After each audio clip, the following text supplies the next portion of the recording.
விஷம் வந்துச்சு? நானும் 30 வருஷமா மாசமானவனுக்கு மருந்து கலக்கி கொடுக்கதா செய்யறேன். எல்லாருக்கும் நல்லபடியாதான் குழந்தை பிறந்திருக்கு. நீ என்ன மருந்து மாயத்தை கலக்கி வச்சியோ? நல்ல வேளை அந்த புள்ள பாதியிலே குடிக்காம கக்கிருச்சு. இல்லைன்னா இந்த பழிவாமல ஏன் மேல லத்த வந்து விழுந்திருக்கும். இவ குடின்னு ஆளா பறக்கும் போதே நினைச்ச இதுல ஏதோ வில்லங்க இருக்கும்னு. இல்ல, செய்யறதைய செஞ்சுவிட்டு ஒண்ணு தெரியாத மாதிரி பாசாங்க பண்றா பாரு. என்னைக்கு இவ முத்தக்கால வீட்டுக்கு கால் எடுத்து வச்சாலோ அன்னைக்கே இந்த வீட்டுக்கு வேணா வந்துருச்சு. வாய வயிறமா இருக்கிறவளையே கொல்ல பார்த்தாலே முத்தக்காலைய கட்டிக்க முடியலங்கிற கடுப்புல தூங்குறப்ப அவன் தலையில கல்லுகளை தூக்கிப்பட்டு கொண்டாந்து கொண்டுருவாமா. 1000 தான் இருந்தாலும் ஒரு பொட்டச்சிக்கு இவ்வளவு நெஞ்செழுத்த இருக்க கூடாதா? இல்ல இல்ல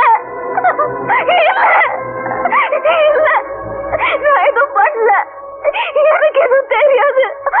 அத ஊருக்குள்ள என்ன மாமனி சேர்த்து தப்பா பேசினாங்களே, அதெல்லாம் தாங்கிட்டு இவங்க 2 பேரும் நல்லா இருந்தா போதும் நான் சாமி கிட்ட வேண்டிக்கிட்டேனே.